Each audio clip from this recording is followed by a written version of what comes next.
All right. Well, I think a few more people are trickling in, but while they do that, I'd rather they miss my introduction than Professor Looney's talk.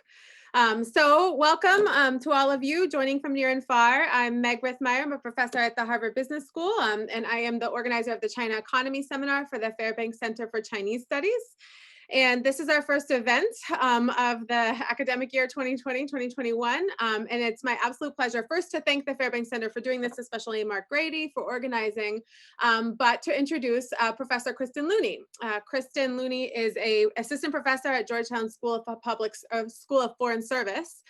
She's a specialist on politics of Asia, which you'll hear more about, and she's speaking about a book that came out this spring called Rural Modernization in East Asia. I've only read 1,000 versions of the book. She also has a forthcoming article at World Politics that'll be out this spring about different aspects of the policy diffusion and learning relationship among different countries in East Asia as they went about modernizing the countryside. Kristen is a rare example of a scholar who compares China quite legitimately to other regimes, especially in East Asia. The book is about Taiwan and Korea, as well as China, as you'll hear about here. I encourage anyone who is interested in rural development, Chinese politics, or politics of East Asia to read this excellent book. And it's a great privilege to have you here, Kristen. So Professor Looney will speak for about 45 minutes, and then we'll have a Q&A session. But thanks all for being here, and thank you, Professor Looney, for joining us. Hi, everyone. Thank you so much, Meg, for the introduction. And thank you to Mark Grady and everyone at the Fairbanks Center for inviting me here and organizing this event. So let me just share my screen really quick.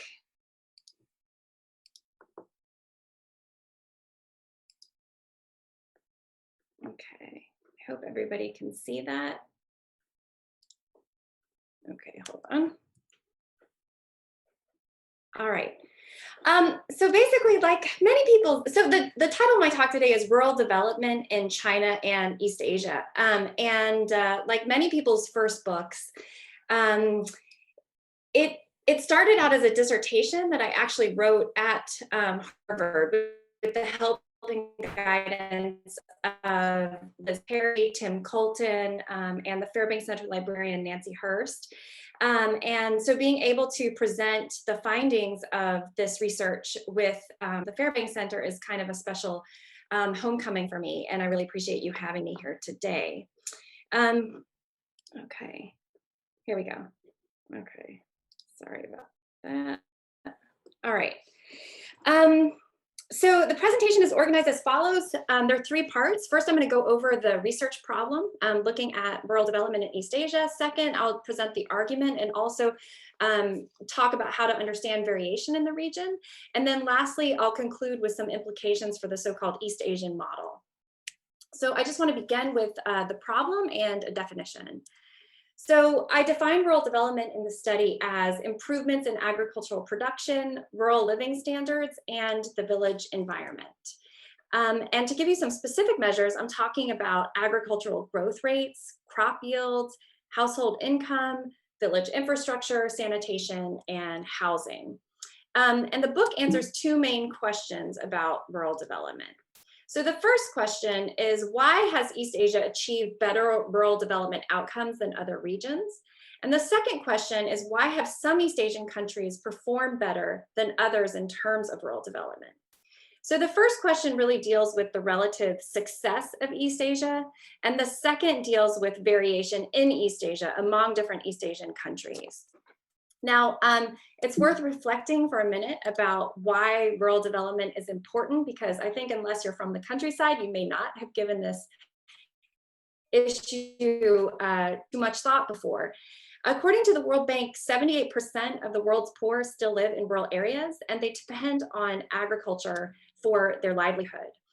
The vast majority of people suffering from hunger are also smallholders, small farmers that live in rural areas. And in a lot of developing countries, agriculture still accounts for a significant portion of GDP and employment. So rural development therefore matters for poverty reduction, for food security, and for economic growth. Yet governments routinely fail their rural citizens. Urban bias has been described by scholars such as Michael Lipton and Robert Bates as a belief in the superiority of industry over agriculture and cities over villages and as the engines of growth and modernization. And this belief translates into a policy environment that systematically discriminates against agriculture, as seen in different price, trade, and investment policies that favor the urban industrial sector. As they point out, however, rural development and industrialization don't necessarily go together. You can have urban industrial growth occurring alongside rural stagnation and poverty. Now, it's true that we don't really think of East Asia as rural anymore. Quite the opposite. We think of East Asia as home to some of the world's most dynamic megacities. But of course, if we go back in time to the immediate post-World War II period, before industrialization in the region really took off, most people were living as poor farmers. In 1949, Wolf Ledzinski, who previously worked on agrarian issues for the US government and the World Bank, he made the following observation about Taiwan. He wrote, "Of all the farmyards I have seen in the Far East, Southeast Asia, and in the Middle East, that of the average Taiwanese tenant is among the worst, both in appearance and in equipment. Tenants' huts, so-called barnyards, equipment, and livestock, as well as their health, point to nothing but poverty." Now, Taiwan remained mostly rural for the next 2 decades, but by the 1970s, the relative decline of agriculture had become apparent, and this was also true for the region as a whole. So just to give you a snapshot, as you can see here, East Asia is represented by the blue line on the graph, and it shows agricultural GDP by region and its steady decline over time. And this one shows the declining share of the rural population by region, again, with East Asia being represented by the blue line on this graph. Now, agriculture's decline is even more apparent when you look at the individual country level. So here we have agriculture's contribution to GDP in Taiwan, Korea, and China, and the stark contrast or drop in agriculture's contribution between 1953 and 2010. And that's also mirrored in terms of employment. In China, we still have a relatively large agricultural workforce, about 37 or 38% of the population, but it's still significantly lower than it was at the beginning of the 50s or even at the beginning of the reform era in 1978. And yet, East Asia was more successful than other regions at achieving really high levels of production. So despite the relative decline of agriculture over time, we can see here we have comparative data on cereal yields. We can see East Asia's agricultural sector really taking off. And I argue in the book that this is not just because agriculture became more so hopefully you're wondering why this is the case. Going back to the original question, why has East Asia achieved better development outcomes than other regions? Related questions that motivated the study included who benefited from this success in rural development? Was it just the state? Was it the urban industrial sector? Or was it farmers as well? Also, what about other aspects of rural development besides agricultural production, which is what the majority of literature focuses on? Remember, when I defined rural development, I said we also need to consider living standards and then changes to the village environment, the physical environment in which farmers reside. And then finally, how did the region deal with the problem of agricultural adjustment as industrialization deepened? So agricultural adjustment here just refers to the declining share of agriculture's position in the economy and its declining performance. And then, of course, finally, what about variation across East Asia? What I presented before were just kind of an aggregate picture of what the region as a whole looked like. So these were some of the questions that motivated my study. And what I found is that if we take a close look at the region, it becomes pretty obvious that different types of development outcomes were achieved in different ways and at different times and to different degrees. And I assert that previous studies have not really adequately explored this variation. And furthermore, they've ignored a pretty important and very curious fact about East Asia, which is that after decades of exploiting agriculture for the sake of industrialization, East Asian countries reversed course. And they tried very intentionally to stimulate rural development, but not in the way that you might think. So instead of just removing market distortions or alternatively providing protections and subsidies to farmers, which are normal measures adopted by countries who are dealing with agricultural adjustment. These countries did something more. They relied on mass mobilization campaigns to achieve breakthroughs in rural development. So that brings me to the argument of the book. And the main argument can be summarized as follows in the following few points. So first, I argue that during the early stages of industrialization, certain institutions facilitated growth in agricultural production. In Taiwan and South Korea, as well as Japan, these institutions included smallholder farming systems that were grounded in secure private property rights to land, also technocratic bureaucracies, not just in industry, but also agriculture, and the presence of encompassing farmers organizations, encompassing in the sense that nearly over 95%, almost the entire rural population belonged to those organizations. And in China as well, despite some differences, there was a rural institutional convergence that took place in the 1980s between China and its neighbors, although of course there's some differences that I'll get into as well. So that's the first part of the argument. However, progress in other areas besides production was undercut by urban bias. There are different ways of measuring urban bias. So the most common way is to look at the nominal and relative rates of assistance to agriculture. These are measures developed and used by the World Bank, which essentially compare domestic farm prices to non-farm prices and also to international prices to measure the extent to which the state is discriminating against agriculture. Urban bias can also be seen in the import of cheap surplus food, which was really common in South Korea, Taiwan, and Japan in the post-war period. They imported massive amounts of food from the United States, which had the effect of driving down prices, domestic prices in agriculture. And then of course, the share of government investment too, measuring how much the government is spending on the countryside versus other parts and places in the economy is one way of getting at urban bias.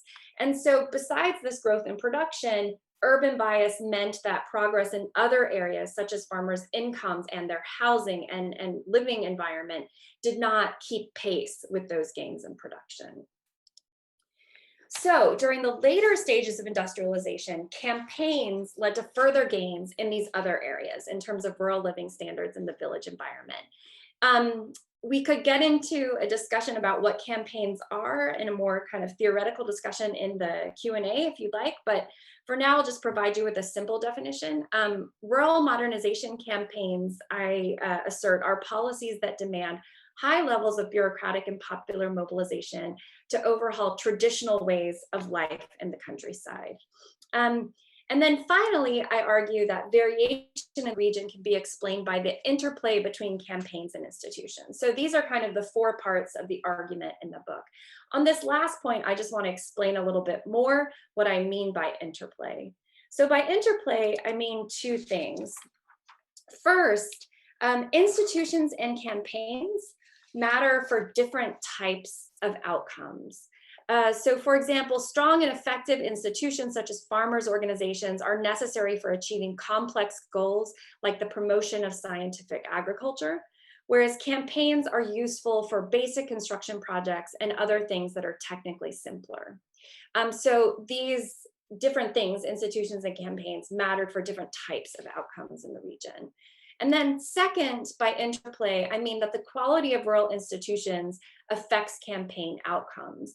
And the key institutions that I analyze in the book are local governments and farmers' organizations. And as I'll explain in a minute, campaigns are more likely to succeed if there are strong checks on local governments from above and below, and if there are farmers' organizations to represent villagers' interests and really involve farmers in campaign implementation. So without these things, I argue that campaigns can very easily spiral out of control. So that's the argument of the book, but what about alternative theories? There are at least three types of explanations that deserve mentioning. These are explanations that I don't completely negate or discredit, but rather I come to the conclusion that they're rather incomplete. So the first is initial conditions. So according to these scholars, East Asia inherited favorable initial conditions for rural development.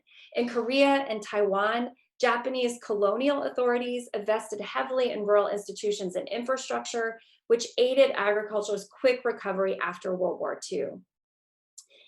China under Mao also saw increased state penetration of the countryside. And during the late Maoist period, the spread of irrigation and green revolution technologies, such as improved seed varieties and chemical inputs. So I'm referring to the green revolution of the late Maoist period of the 1960s and 1970s. A second alternative theory is land reform. This is probably a well-known theory to people who have, anyone who studied East Asia. This argument goes that US-backed land reforms in the region led to the elimination of large landowners, and it turned the vast majority of tenant farmers into owners of their land. This had the effect of stabilizing the country politically, creating a more equal distribution of income in the countryside, which neutralized the threat of communism. And it led to significant gains in production, at least in the short term. And with regards to China, the argument goes that decollectivization had a very similar impact on the rural economy, as did the post-war land reforms that the US sponsored in the region. The third alternative explanation for East Asia's success in rural development is the rise of developmental states. And according to these scholars, East Asia benefited from the presence of technocratic bureaucracies, and with that, a technical, rational approach to policymaking. The region, these scholars state, also had lower levels of urban bias than other places. And because of high rural population densities, these countries benefited from having a really large pool of surplus labor, which brings me to the Lewis model. According to this model, which was made famous by W. Arthur Lewis in 1954, the reallocation of labor from agriculture to industry fuels growth, eventually leading to a more efficient and balanced economy. So I'm going to spare you from a lengthy critique of each one of these and instead just point out a few common issues with them. In general, they focus too much on the positive. And when in reality, the legacies of colonialism, Maoism, land reform, and developmental states, these legacies were quite mixed. They also tend to ignore variation in the region. They assume that because gains in production were strong, so too were gains in other areas. They have little to say about differences among countries, and for the most part exclude China from the comparative analysis. And then finally, some of the assumptions that they make about how developmental states operate are incorrect. And the main incorrect assumption is that they don't engage in revolutionary campaign-like politics. Most of this literature dismisses campaigns as these kind of ill-conceived, illiberal deviations from an otherwise successful development strategy. So the book, therefore, attempts to qualify existing theories of East Asian rural development and develops this new argument to explain variation among East Asian countries. In terms of case selection, the study covers Taiwan, South Korea, and China. The decades listed here were chosen because they represent the most significant years for both industrialization and rural development. I should also note that the 1970s in Taiwan and South Korea, as well as the 2000s in China, represent the beginning of agricultural adjustment in these countries. That is the moment when government policy shifted away from urban bias and moved towards an explicit pro-rural development agenda. I treat each of these cases as successful, but to varying degrees, with Taiwan being the most successful, South Korea being somewhat less successful, a mixed case, and then China being the least successful of the three. Certainly with any comparative project, there are variables that cannot be controlled, but I should point out that there are also similarities among these three cases. So first, they are, at least for the period of study, all authoritarian regimes. They've all been characterized as developmental states. And the resemblances in rural policy are quite striking, in part because these countries look to one another's experiences in formulating their rural policy. There's significant differences as well, including colonial legacies. And I'm not just talking about the fact that China was not colonized by Japan in the same way that Taiwan and South Korea were, but rather that Japan's own colonial legacy in Korea and Taiwan was variable, it differed. Also, the nature of US assistance to Taiwan and South Korea differed. And then, of course, the scale of the state. I mean, China's the size of a continent. It is much, much larger than these other places. And I try to address and account for those differences in the book.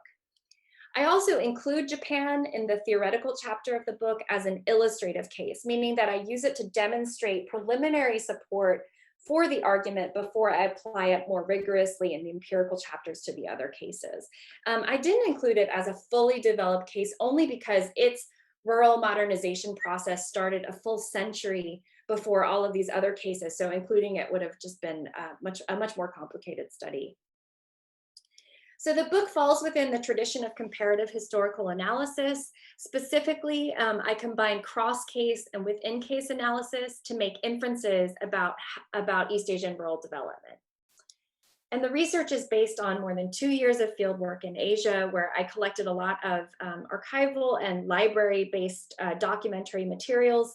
And in China, because that case, the period that I was studying is more contemporary, I spent significant time in the countryside where I conducted numerous interviews with local officials and villagers. Just to remind you of the main argument, these are the kind of 4 critical points. During the early stages of industrialization, certain institutions facilitated growth and production. Progress in other areas was undercut by urban bias. Then at the later stages of industrialization, campaigns led to further gains in rural living standards in the village environment. And finally, variation can be explained by the interplay between campaigns and institutions. Institutions and campaigns are, so to speak, the main independent or explanatory variables in the study. And in analyzing their effects, I develop a few key arguments and hypotheses. The first of these has to do with farmers' organizations, which I found to be extremely important in the East Asian context. In the region, farmers' organizations are quasi-governmental corporatist organizations that provide services to rural communities. And they're important because they transfer resources in and out of the rural sector. They provide essential agricultural extension services to smallholders. They assist the government with policy implementation. And in some cases, they represent farmers' interests and lobby or advocate for them politically. The main examples that I examine in the book are the Farmers Association of Taiwan, the National Agricultural Farmers Association of South Korea, and the Farmers Professional Cooperatives of China, which in Chinese are the 农民专业合作社. I argued that successful rural development is contingent on the strength of farmers' organizations. I apologize for the text here, just bear with me for a second. Whether farmers' organizations are strong or weak really depends on 2 things. It depends on linkage and it depends on autonomy. So specifically, I assert with regards to linkage that farmers' organizations are more likely to benefit small farmers if they have an extensive membership base with strong ties to the village community and are formally linked to higher levels of the state that control key developmental resources. So the link to higher levels of the state is crucial because the higher levels of the state control key resources. And also it can't really be assumed that lower level officials are going to be more supportive of rural development. As I discuss in the book, urban bias can be entrenched even at the most local level of the state. And sometimes policymakers that are more sympathetic to the plight of farmers and invested in their development are actually working at higher levels of the state. With regards to autonomy, I assert that farmers' organizations are more likely to be developmental as opposed to primarily extractive agents of the state and big business if their leaders are actual farmers, selected by farmer members, and if they have financial and managerial independence, giving them a certain degree of voice, political power, and influence over policy. So I'll come back to how these arguments map onto the cases in just a second. But for now, I just want to present the main argument about campaigns. So these are the key arguments about farmers' organizations. And here is what I have to say about campaigns. So again, I define rural modernization campaigns as policies demanding high levels of bureaucratic and popular mobilization to overhaul traditional ways of life in the countryside. In terms of their contribution to development, campaigns are useful because they can galvanize and direct the country's resources towards certain ends. They can overcome local resistance and bureaucratic inertia. They can reduce the cost of central policy implementation. And finally, they can speed up the pace of change in a way that officials in East Asia perceive as being more efficient than market-based forces. And the key examples that I analyze in the book are the rural community development campaign of 1970s Taiwan, the New Village movement, which took place in 1970s Korea. Sometimes it's also called the New Community Movement, or the Saemal Undong in Korean. And then finally, I look at building a new socialist countryside, which was a major policy campaign introduced by the Hu Jintao administration in the 2000s. And the main argument I make about campaigns is that successful rural development is conditional on the political institutional context in which the campaign takes place. So what I'm trying to do with this argument is push back against this kind of common, widely held idea that campaigns are doomed to fail, that they are these kind of illiberal, great leap forward type policies that usually or almost always result in some kind of disaster. And the argument of the book is that no, that doesn't always happen. And that kind of view is not useful for understanding their prominence in East Asia. And furthermore, under certain conditions, they can really be a powerful tool for change. So what are those conditions? So this is kind of the core hypothesis that I put forward about campaigns. Again, I apologize for all this text on your screen. I argue that rural modernization campaigns are more likely to work, that is, produce policy compliance and positive outcomes when the state's goal is rural development rather than extraction, when the central government can control local authorities, and when the campaign is carried out in partnership with rural citizens. So to break this down for you just a little bit, I argue that campaigns are, in order to work, they must have clear developmental goals, strong bureaucratic controls, and finally, a high level of rural participation. Okay, so here is how the argument maps onto the cases. I'm going to break this down for you, hopefully make this table more readable. I find that Taiwan was the most successful case. It had the most successful record of rural development because its farmers organizations, the National Farmers Association of Taiwan, had really high levels of linkage to the state and to farmers, and also autonomy. Even though it was closely linked to the state, it also had a high degree of autonomy over its leaders, its finances, and its operations. Moreover, the Rural Community Development Campaign of the 1970s was quite successful because it had rather clear developmental goals. The central government in Taiwan was able to exert control and oversight over local authorities, and in part because the farmers associations were so strong, rural participation during the community development campaign was also very high and of a high quality. In contrast, in South Korea, the National Agricultural Cooperative Federation, or the NACF, possessed linkage, but it did not possess autonomy. So one difference with the FAs is that farmers did not choose the leaders of their local cooperative, whereas farmers in Taiwan regularly voted in elections. So that's just one measure of autonomy. And the New Village movement was also less participatory. So like Taiwan, it also had clear developmental goals. The central government was also able to oversee what local officials were doing, but the quality of participation was somewhat lacking. And just to give you one example, the NACF during the New Village movement oversaw the rollout of a new high-yield variety of rice called tongyil, which translates as reunification. And this was a high-yield variety that held a lot of promise. It led to increased rice yields for a few years, but then it ended in disaster, ecological and financial disaster for many farmers because it was vulnerable to cold weather and crop disease. And there was a lot of resistance from farmers that was expressed towards the NACF, but they basically steamrolled the project. And as a result of its failure, the campaign was not as successful. I mean, based on my comparative analysis, I conclude that something like that, this kind of compulsory rollout of a high yield variety of rice, essentially using a campaign to promote scientific agriculture, just most likely would never have happened in Taiwan. And then finally, the case that probably all of you on this call are most interested in, China. In that case, I argue that the farmers' professional cooperatives are just qualitatively different from their counterparts in the rest of East Asia. They possess neither linkage nor autonomy, and they were treated by the state in the decade of the 2000s as really a target of building a new socialist countryside of that campaign, rather than as partners in campaign implementation. Participation in building a new socialist countryside was also really lacking outside of the farmers' professional cooperatives.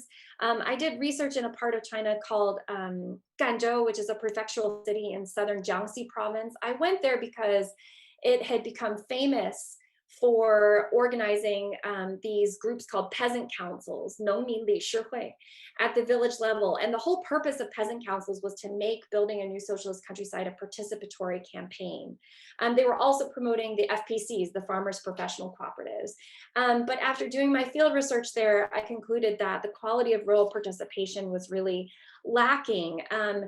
Jiangxi was one of the few places in China that explicitly encouraged it. And even there, local officials really kind of just treated these farmers' organizations as an appendage to their own efforts, right? An appendage to the state, something that could help them mobilize farmers, but from which they did not want any feedback or real input. And it was also a scapegoat for them. So these organizations were used by officials to do things that officials were afraid to do, such as collect money for village infrastructure projects and persuade farmers to tear down their old homes.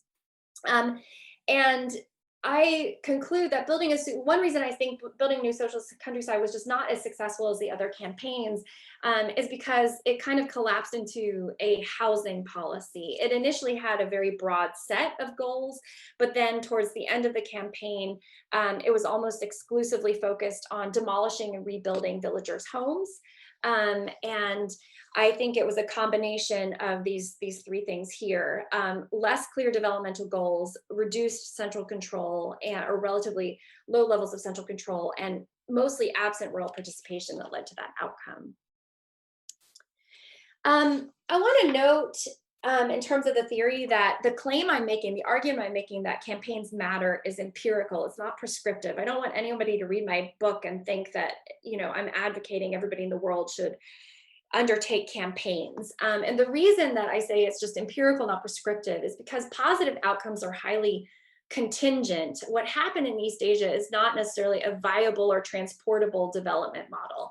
And the reason these outcomes are highly contingent is because they depend on a variety of variables and mechanisms that don't usually go together. So I just wanted to point out some of these tensions in the theory.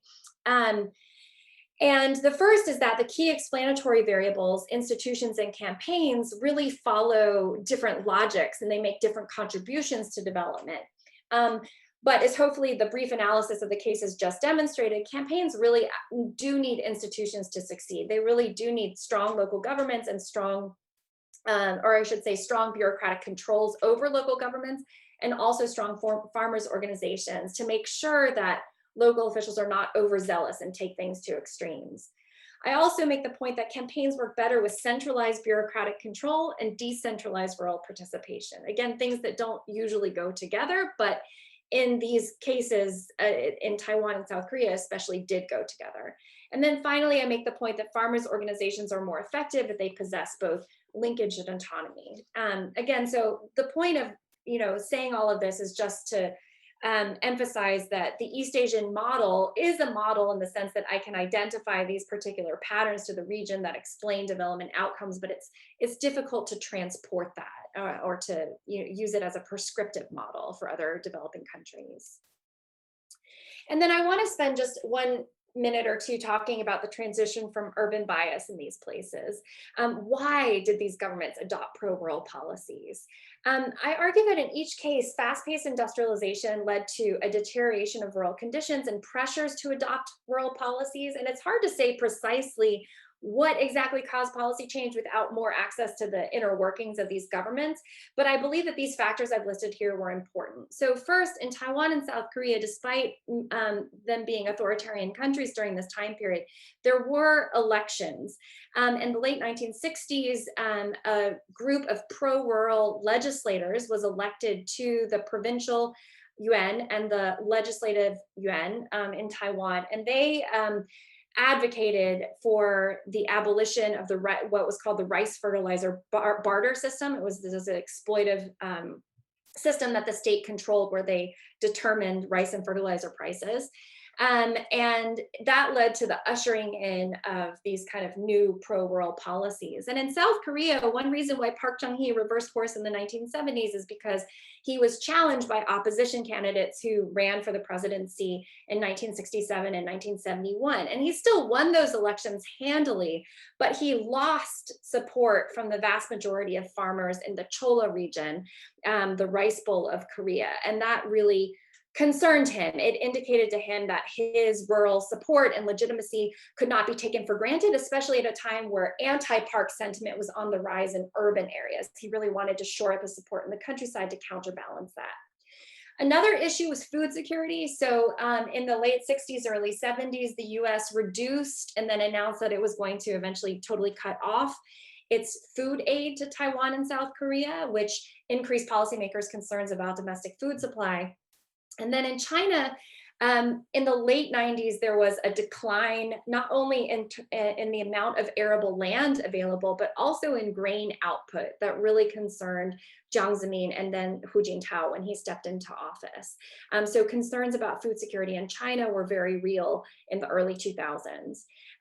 Migration was also a factor in these cases. That relates to food security because as more people move from the countryside to the cities, it exacerbates people's policymakers' concerns about the food supply in the countryside. This was true for all three of those cases. And then in the Chinese case too, protest was a major issue. Even though peasants weren't expressing their discontent at the ballot box, as they were in Taiwan and South Korea, they were expressing it in localized protests.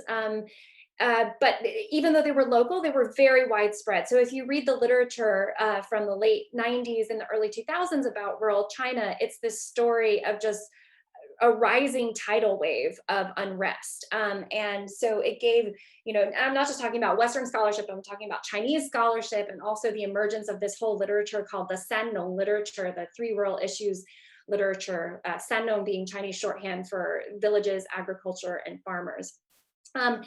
And so the leadership transition was a time period for when awareness of this protest was already in existence, and it was an opportunity for people writing about the Sannong problem to kind of advocate for a policy change and get their word out.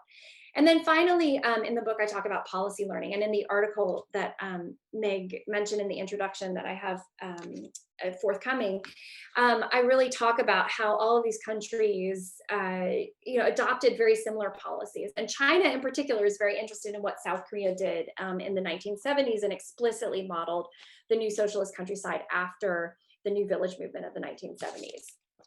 Okay, so I've said a lot. I just want to now highlight a few key insights from the China chapter before I wrap up, because I know this audience is primarily a China interested audience. So these are the key insights from the China chapter of the book. The first is that local governments in China lack both the capacity and the will to organize rural society into cooperatives or other types of rural collective organizations. And this has been an ongoing issue since decollectivization in the 1980s. It was intensified with the tax reform and recentralization in the 1990s, which reduced the fiscal capacity of local governments, but also their organizational capacity. So even though the central government is advocating, it acknowledges that farmers' organizations are crucial to rural development and it's advocating them, it's still difficult for local governments to actually get farmers to go along with joining these new farmers' organizations, the farmers' professional cooperatives.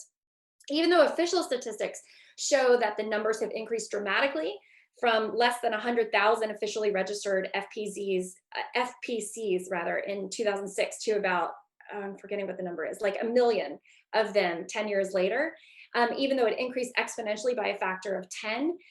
Survey after survey by Chinese scholars and studies by Western scholars all confirm that these are really kind of briefcase or shell cooperative organizations. So that's kind of the first big insight.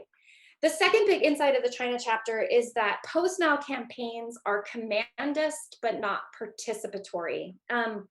And when I borrow that language from some of the classic literature on Maoist campaigns, Gordon Bennett, James Townsend, Charles Sell, who talked about these commandist and participatory impulses in the Mao era. And I think many of those scholars predicted that campaigns would survive the post-Mao transition, and they have. As many scholars have shown, campaigns still occur in China today, even if the central state doesn't call them campaigns.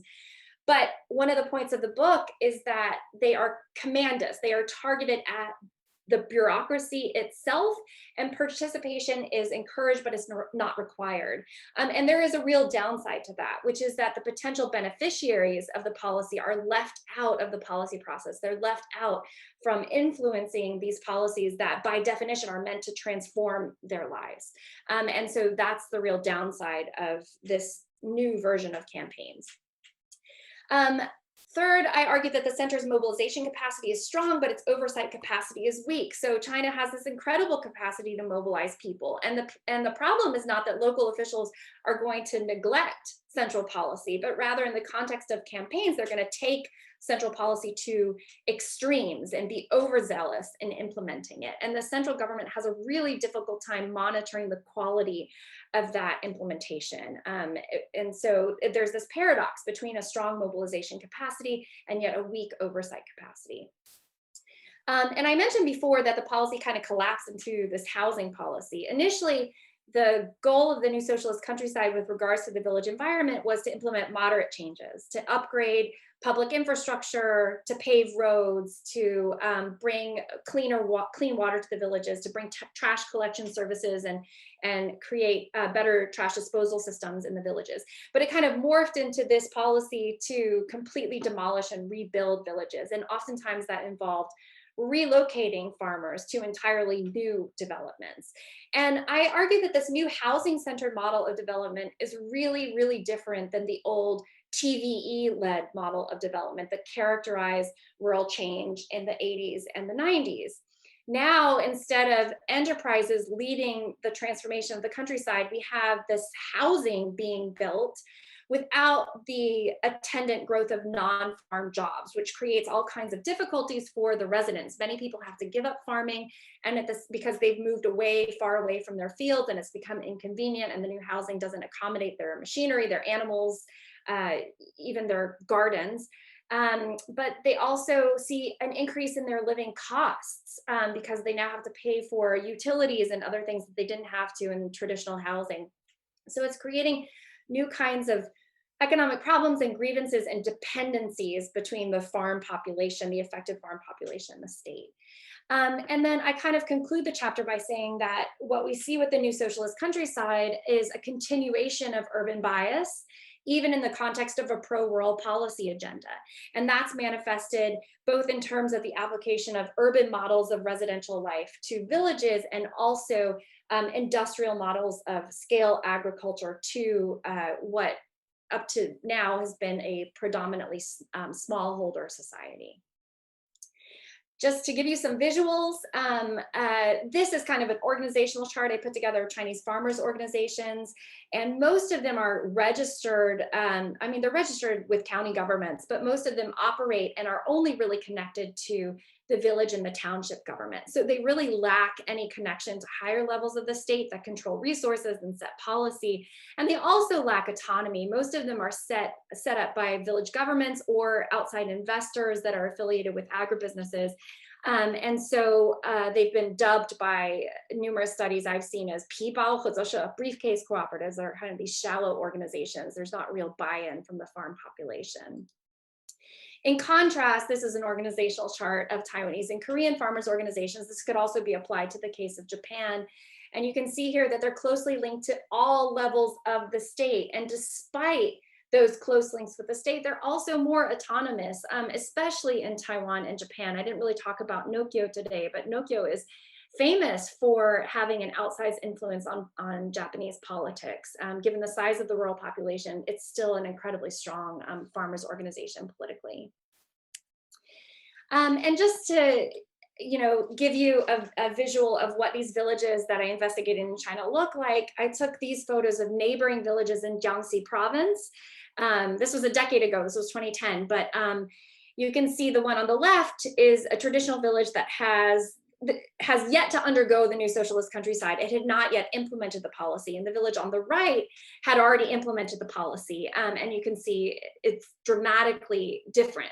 And so the campaign had this really profound effect on the village environment. And this is true of the other cases as well, but the changes that occurred in Taiwan and South Korea were a bit more modest. And then this is a village still where people live in separate housing, but here we can see, this is a picture I took in Hebei province, essentially the creation of apartment style housing in the countryside. And the consolidation of rural housing, which occurred with the new socialist countryside under Hu Jintao, has just continued under Xi Jinping, especially as he embraced new style urbanization, and then his anti-poverty campaign, and most recently the rural revitalization strategy. These relocations from farming villages, traditional housing, into apartment housing has just continued.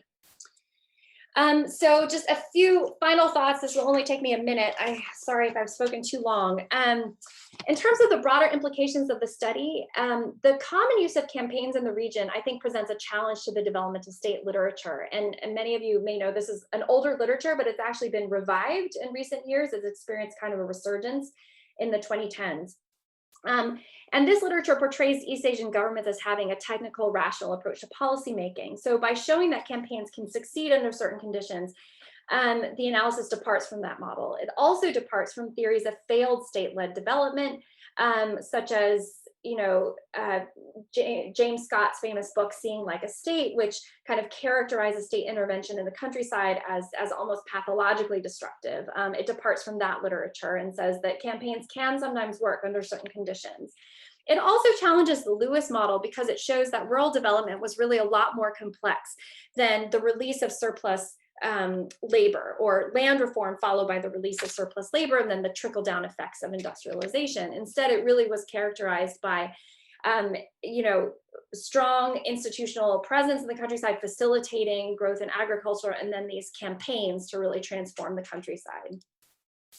And then finally, unlike the peasant politics literature, which usually focuses on resistance and informal institutions, the book shows that peasants can actively be involved in the development process through formal organizations with close ties to the state. And in that way, I'm building on the research of others, Delassen, Uphoff, and Esmond, who stress the importance of having strong organizations in rural development. But I'm also saying something about mobilized participation, which China scholars tend to associate with Maoism. But what my study shows is actually common throughout the region, and it has been central to rural transformation in East Asia for over a century. So the punchline of the concluding line of the presentation is that campaigns in China are not just Maoist. So thank you very, very much. I hope you enjoyed the presentation. I look forward to your questions. So I'm going to just stop sharing my screen now. Thank you for that. Hopefully people got excited about reading the whole book, which is just incredibly rich, both with the insight, but also with the incredible research that you did in 3 different places and on Japan. So I'll start with a question from Elizabeth Perry, who I know is known to you. She says, thanks for a terrific talk. She says, you say strong central control over local government is essential for campaign success, but weren't many rural campaigns in the PRC, land reform, collectivization, the Four Cleans, launched precisely because the central government didn't trust the local bureaucracy to implement central policy, and so it dispatched work teams to circumvent grassroots officials. Were all of these campaigns failures then? Mm-hmm. You may be able to see it in the Q&A box if that helps you. Yeah, thank you for reading that. Let me just see it really quick. It's the last one so far.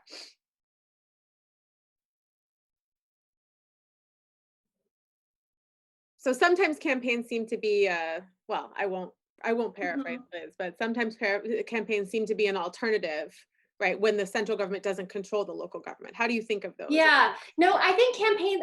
I agree with that view. I think campaigns, including the New Socialist Countryside, like I think certain policies are launched as campaigns in order to overcome bureaucratic resistance and bureaucratic inertia, right? And work teams are one way of doing that. So dispatching, for example, like county level work teams down to townships and villages in order to overcome local bureaucratic resistance.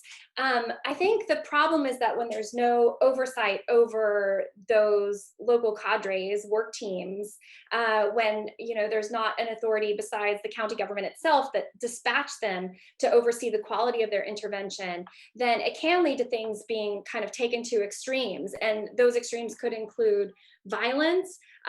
It could include, the outcome I focus on in my talk is kind of extreme implementation of housing policies.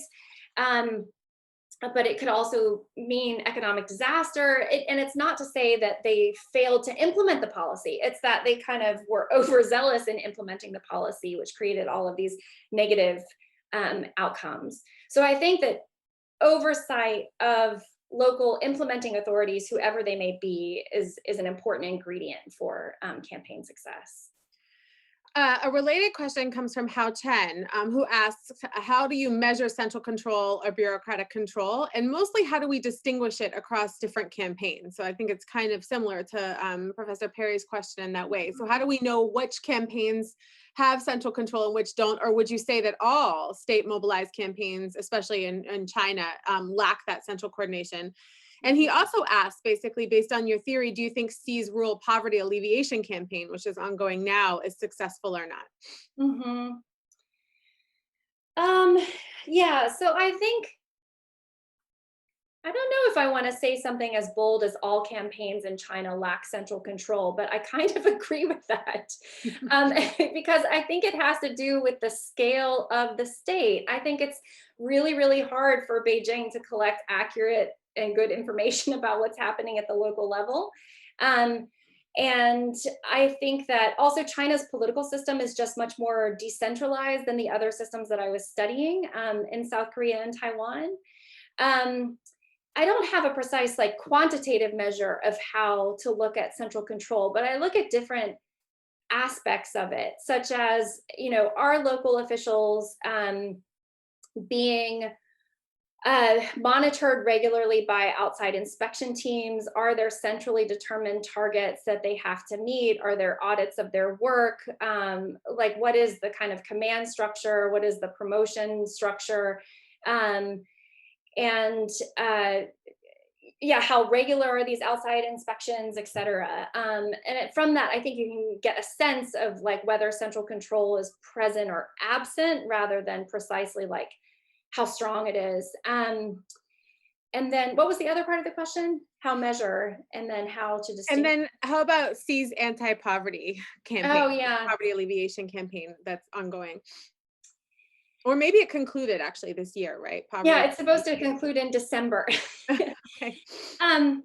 So one thing that I think is different about Xi's poverty alleviation campaign, which is a positive thing, is that there is a bit more central control over the campaign than there was during the Hu administration. And one kind of key difference is that subsidies are now directly administered to affected households rather than going through multiple levels of the fiscal transfer system and then entrusting local officials to disperse those subsidies. So that's kind of a workaround, right? It's a way of going around local officials. Maybe that's different than central control. But I think it's had the effect of at least making sure that the funds that are intended to be used for anti-poverty are actually reaching affected households. And so in that sense, there's greater central control over funding for the campaign.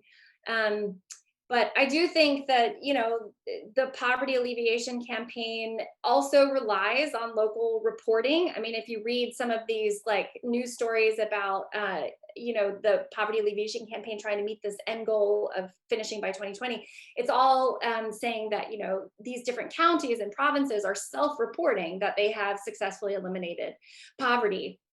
And, there's can we trust what they're saying? I was even reading yesterday that, Xi Jinping has decided the government of Xi Jinping has decided they're going to do a big audit or examination of the results of the poverty alleviation campaign and then announce those results in the first half of next year, because I think that they don't want to claim victory before they've, successfully verified what all these counties are self-reporting. Mm-hmm. Another set of questions from a couple of people, including Yihao Li and Isa Ding, I think, although it doesn't say which Isa it is, but I think are about farmers' organizations. So it's interesting. So Isa's question is really about how you think of the landscape of farmers' organizations, whether they're organized by the state or organized by, they're self-organized. And putting that in dialogue with work by Lily Tai or Dan Mattingly and others that shows either organizations can be, powerful forces for public goods or forces for representation for farmers, whereas I think Dan Mattingly's take is more that they're kind of sources of state co-optation and state coercion in different ways. And so how would you think of the organizations that you study and which organizations are likely to represent farmers' interests or likely to facilitate control by the state, or do you not really see it in those two terms? And then Yihao's question, which is related, kind of comes to the question about linkage between farmers' organizations and higher levels of the state in China, and particularly asked about the Gongxiaoshi, the All China Federation of Supply and Marketing Cooperatives. Is this a meaningful organization? Does it play any role? Yeah.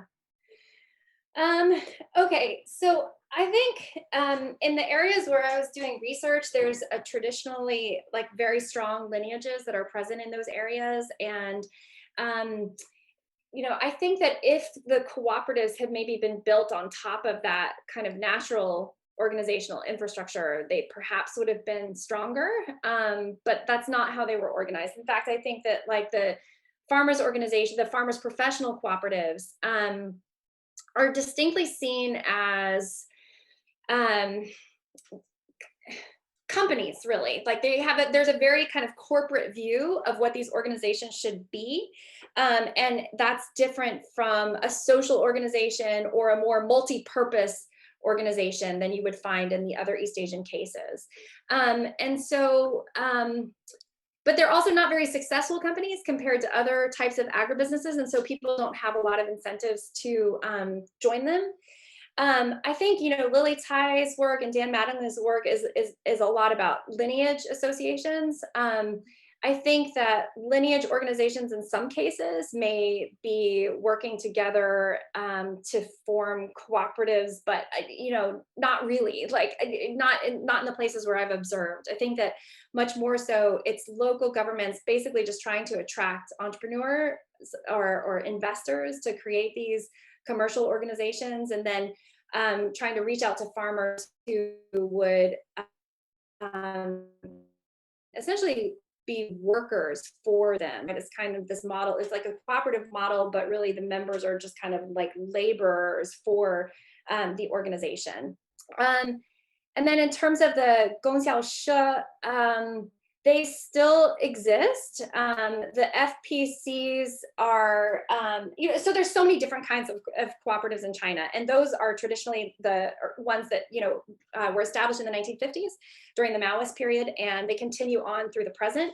And I don't think that the state is actively pushing people to be more active members of those organizations. Rather, they're trying to direct people to join these other farmers professional cooperatives. It's also possible, because there's been different reform initiatives with those supply and marketing cooperatives, it's also possible they're trying to reform the supply and marketing cooperatives to be more like these professional organizations.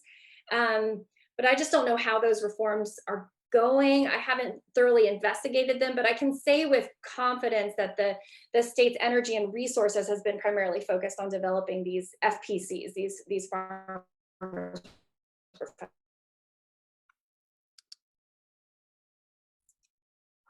Yeah, thank you.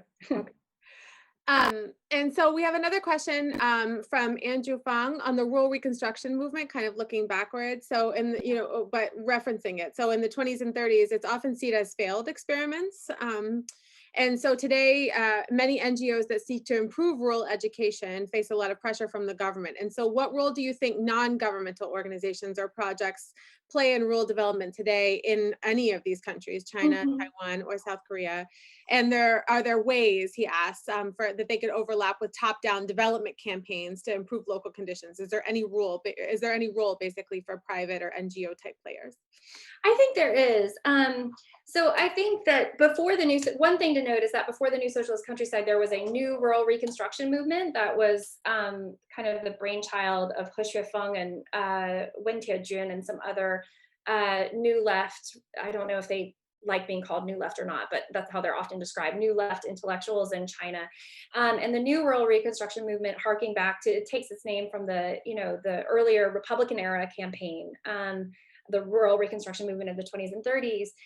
It was really about creating strong civil society organizations at the village level, including elderly associations and other organizations that were not necessarily engaged in production, but had a more kind of well-rounded cultural and social function in the village. And I think that the Hu Jintao government did kind of take inspiration from the new rural reconstruction movement. And in some cases where the new rural reconstruction movement was implemented, it worked with local authorities to devise kind of local new socialist countryside plans. So there was partnership between the state and then non-state initiatives.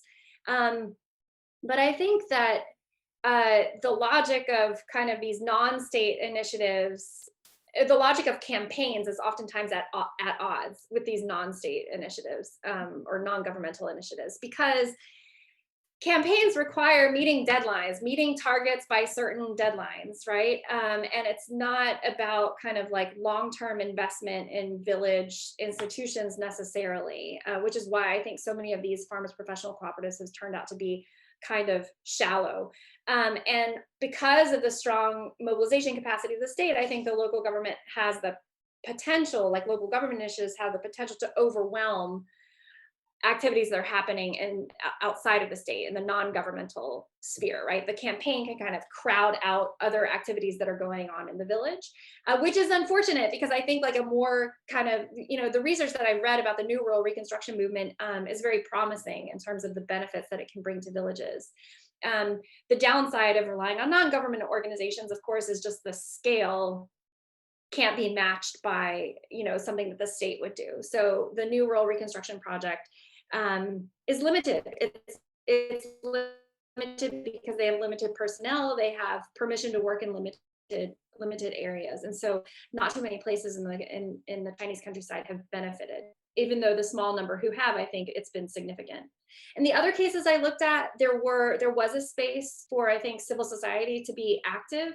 Taiwan, and throughout its entire post-war history, had a really kind of vibrant rural civil society organizations or village level organizations that I think were active participants in the community development campaign. So it wasn't just like state bureaucrats or work teams that were organizing these changes, but also I don't think NGO is the right term, but local based organizations, grassroots organizations were actively involved in the campaign. So there was a lot of overlap. Mm-hmm.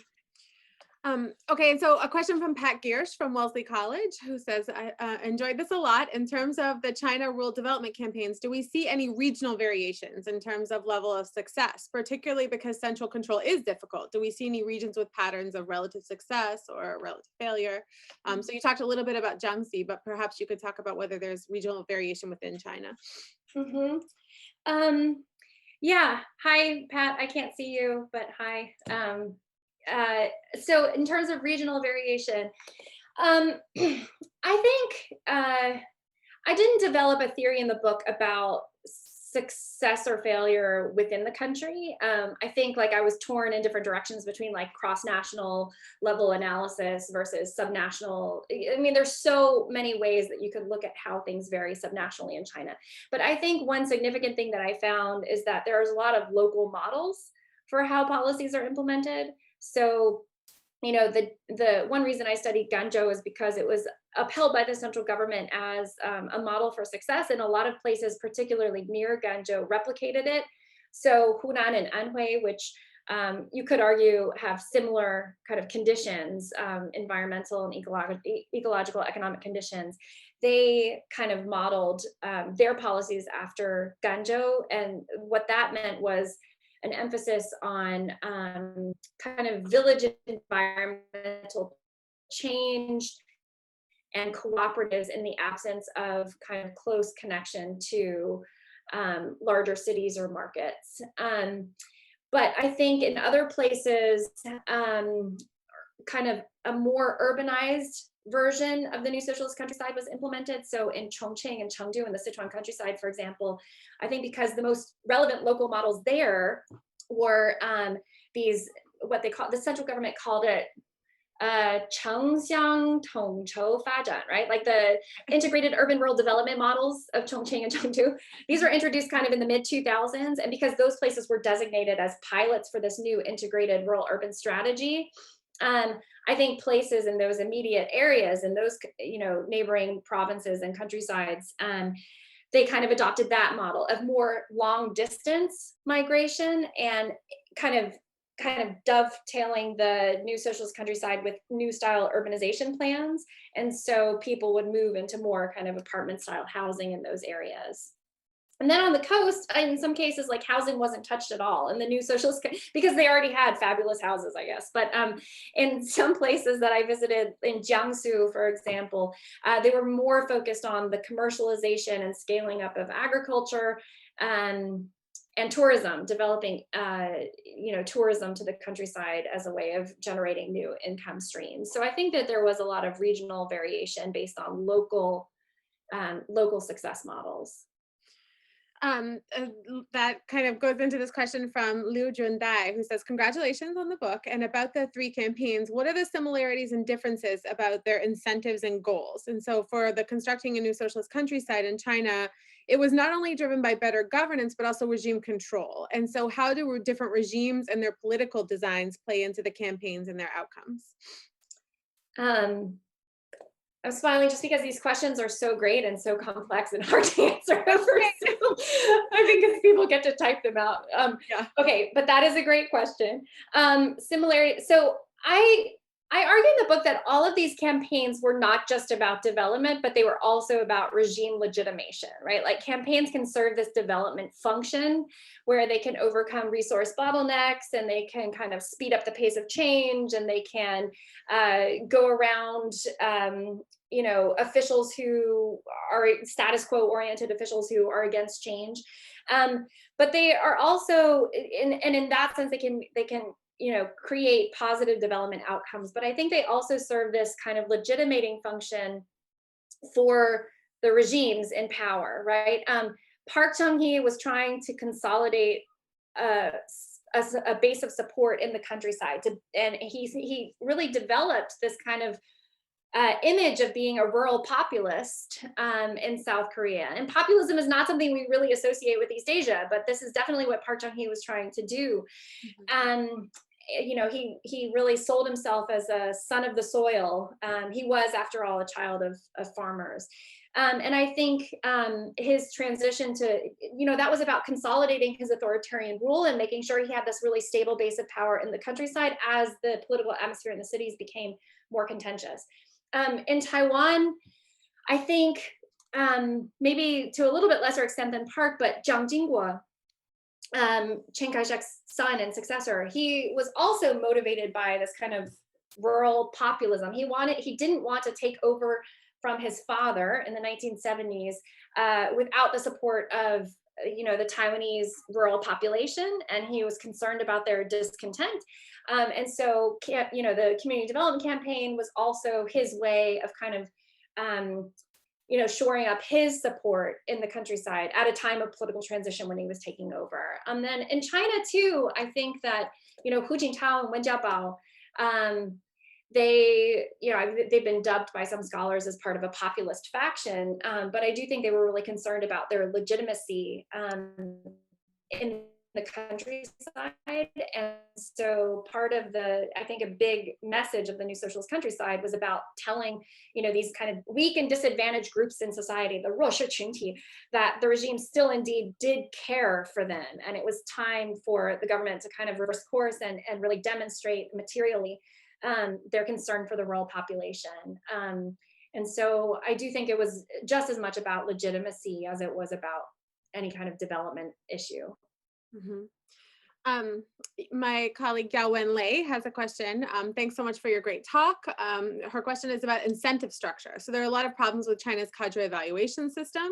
Mm-hmm. And she says, I'm wondering whether the three countries had different models of target setting. So, when we think of target setting in China, sometimes, target setting works. Other times, there's excessive focus on the target, it kind of to the detriment of every other outcome. And so is it a difference in targets, or I'm now like modifying her question because I'm super interested in the same thing. Is it a difference in just the targets and how the targets work? Or is it like the politics that surround meeting the targets, if that makes sense as a distinction? Yeah, so in all three cases, there were targets that were set by the central government. They were assigned kind of quantitative points and translated into local implementation plans, and people had to, their promotions were at stake, right? I think that in all of these places, the campaigns did try to change the incentive structure of local officials through these, in China, it's the cadre responsibility system and the annual performance contracts, and that people sign. They have to meet certain targets, and it's also like the policy evaluations that take place. I think those things did exist in the other countries that I studied as well. Although I think one of the key differences is that my understanding of the Taiwanese and South Korean cases is that the targets were often so the plans, the specific implementation projects were determined at the village level with input from farmers, right? So it wasn't just like targets are set at the county government and then passed down and they have to be implemented. There were these councils, the community development councils in Taiwan, and then the Seimal leaders, the Seimal councils in South Korea that were in constant contact with government officials, but also held kind of village level meetings where they lived to get input on what projects should be implemented. And oftentimes they submitted those projects to higher levels in order to kind of get funding and resources. So I think the difference was kind of the origins of these targets, right? I think in the Chinese case, it's almost always top down. Despite, I think there are localities that have tried to innovate and include kind of lower level and farmers organizations in the process. But I think for the most part, it's been top down. Whereas I think in the other cases, kind of the broad targets are set top down. The specific targets are set very locally within villages, and that makes a real difference. Mm-hmm. I have a question I've always wanted to ask, Okay. which is about the role of the appearance of the village environment. So one thing that I think is novel about your work is that, political economy development work always looks at these economic outcomes, right? That are, peasant incomes, right? Prices, poverty rates, those kinds of things. Whereas, a lot of what you take seriously is improvements in the village infrastructure. And I wonder if you could say a little bit about why it is. Why is that an important thing to look at? And why is it that it seems that regimes that were very different regimes, right, all seem to take that as a serious outcome, as an important outcome? And so I wonder if you could just say a little bit more about the village environment. Yeah, I think that this is often something that, especially like scholars of development, don't really take seriously, right? And people are skeptical of it because they think, one, it's a private good, like what business does the state have intervening in the design of housing, for example? Like this should be determined by individuals. They also think that, you can point to historical examples of states intervening in the village environment and that resulting in like disaster. And the most famous of these, documented by many scholars, is in Tanzania, the Ujama village campaign, this kind of like campaign to create planned villages, resulted in economic devastation.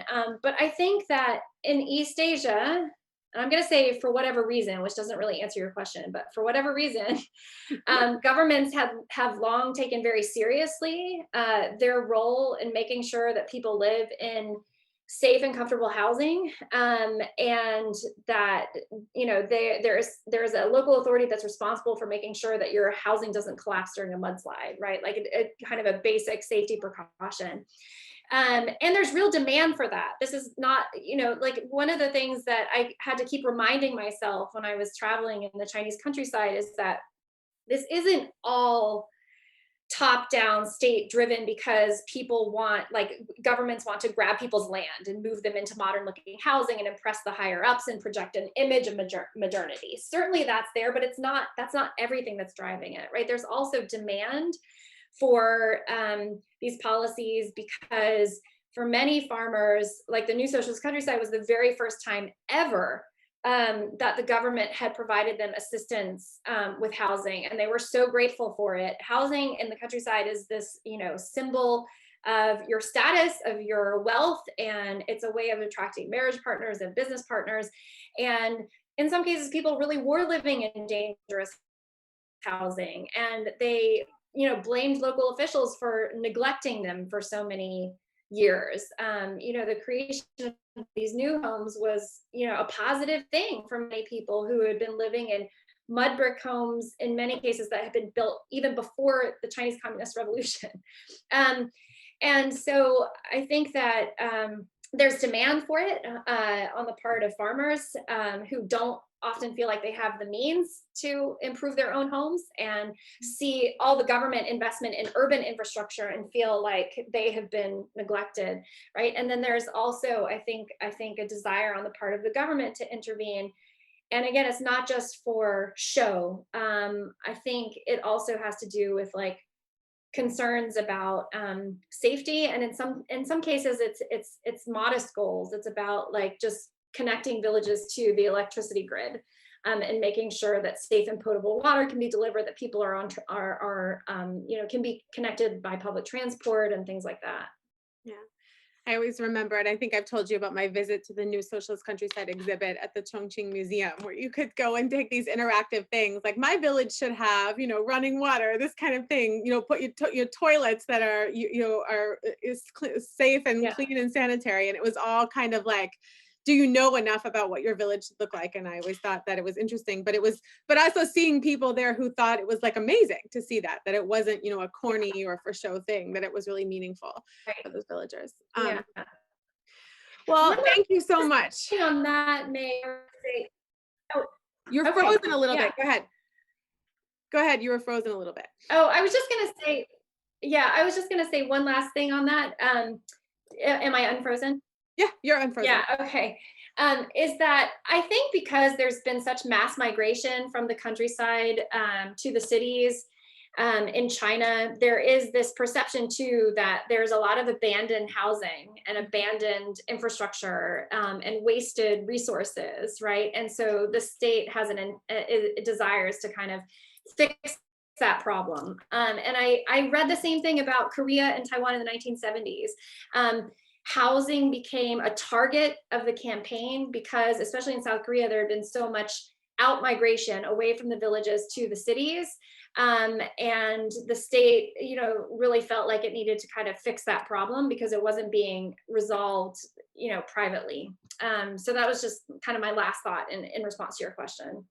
But yeah, thank you. It's wonderful work. So I'm glad you got good questions from our group. And thanks to all of you who attended. I got such good questions. I apologize to people if I didn't answer them very well. Please feel free, because I can't see the participants, please feel free to, reach out to me and connect. I'd love to hear from you. That's great. And we look forward to the World Politics article coming out, I guess, April or spring or at some point, but April. Thank you so much, Meg. All right. Thank you, Professor Looney, and thanks to all of the attendees.